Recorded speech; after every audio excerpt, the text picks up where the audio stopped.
We're here. We're queer. This is the New York State Police Department. We're here. We're queer. Get rid of Palantir. If you remain in the roadway, you will be subject to arrest. Get rid of Palantir. Get rid of Palantir. Alright, so that was 3 warnings. Seems that they're gonna start making arrests now. So go ahead, get this out there, share the stream. We're gonna have videos clipped and posted later. So make sure you tell everybody that peaceful activists are being arrested. Meanwhile, there's pedophiles and criminals running the government. We're queer. We're here. We're queer. Get rid of Palantir. We're here. We're queer. We're here. We're queer. Get rid of Palantir. We're here. We're queer. Get rid of Palantir. We're here. We're queer. Get rid of Palantir. We're here. We're queer. Get rid of Palantir. We're here. We're queer. Get rid of Palantir. Get rid of Palantir! Get rid of Palantir! Get rid of Palantir! We're here! We're queer! Get rid of Palantir! Get rid of Palantir! We're here! We're queer! Get rid of Palantir! We're here! We're queer! We're here! We're queer! Get rid of Palantir! We're here! We're queer! Get rid of Palantir! We're here! We're queer! We're here! We're queer! We're here! We're queer! We're here! We're queer! We're here! We're queer! Get rid of Palantir! Palantir out of immigration! Palantir out of our government! Palantir out of New York! Palantir out! Palantir out! Palantir out of immigration! Palantir out of our government! Palantir out of New York! Palantir out! Palantir out!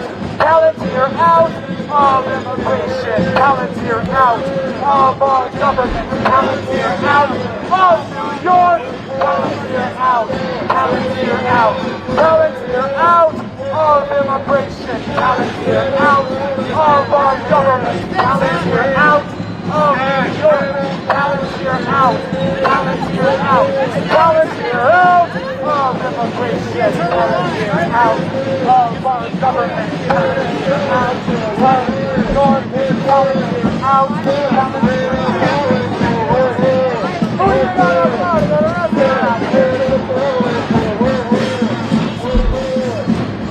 Palantir out of our healthcare! Palantir out of our healthcare! Palantir out! Palantir out of our healthcare! Palantir out of our healthcare! Palantir out of our healthcare! Palantir out of our healthcare! Palantir out of our healthcare! Palantir out of our healthcare! Palantir out of our healthcare! Palantir out of our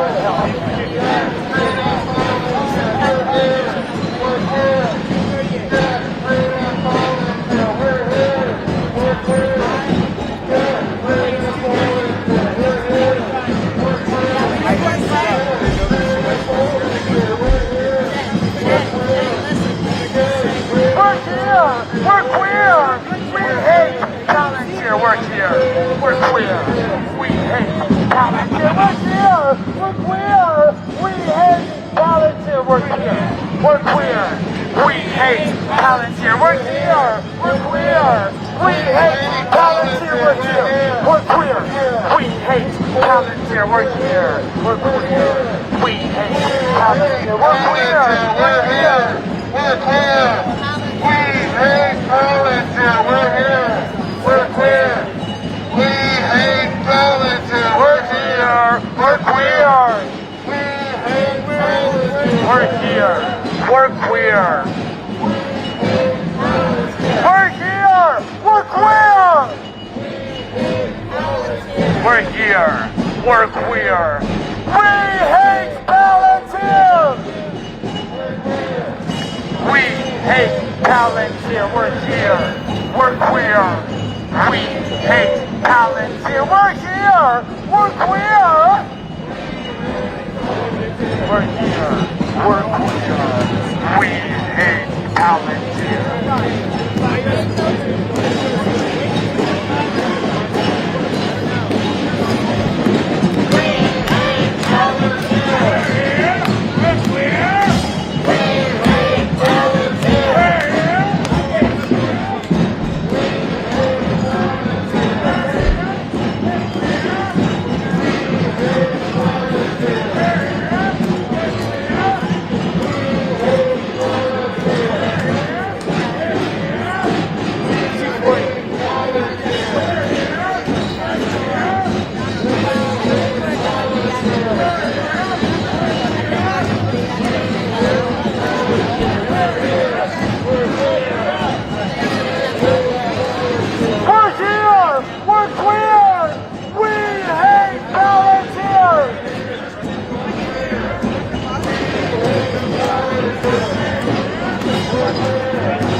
We're here.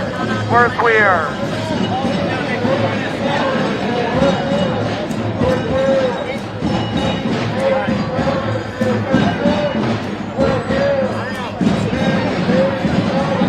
We're here.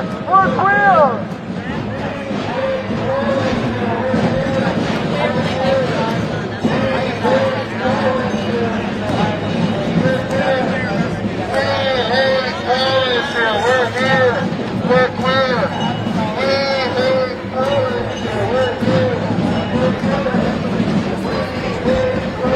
NYPD in the huddle, discussing a game plan.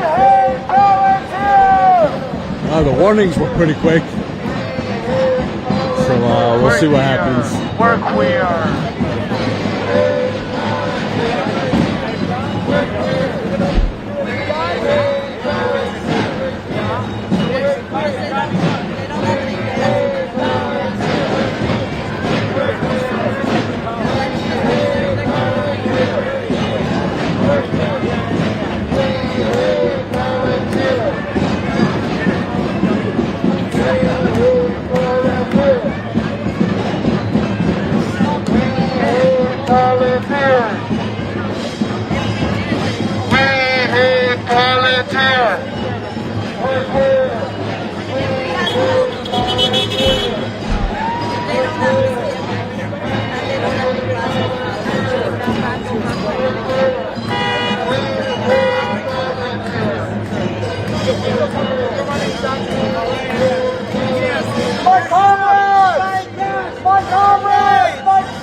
A success! Yeah! There were many demands and there were many motivations. We wanted to let Chelsea know that Palantir is in their backyard and that we want Palantir out of New York, out of our healthcare, out of immigration, and out of our government. Thank you for showing up today for ACT UP's 39th anniversary. Thank you!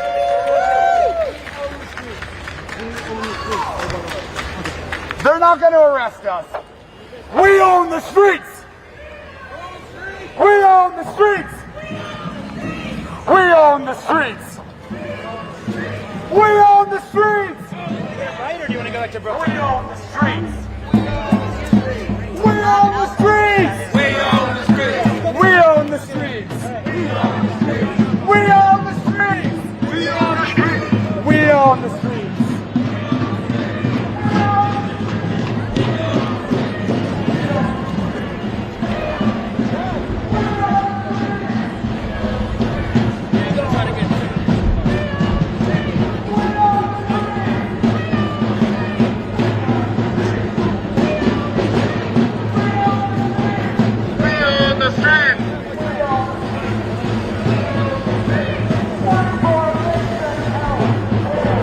All right, everyone. So that's it for me today. I'm going to wrap it up.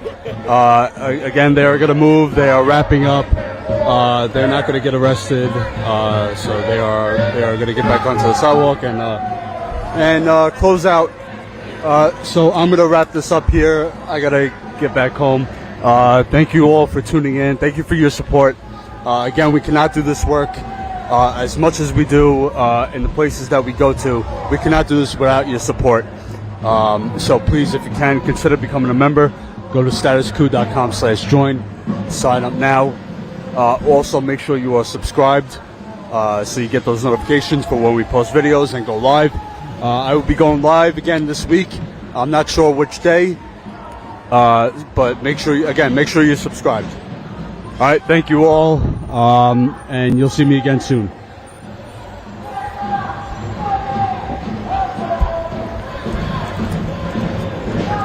All right, everyone. Take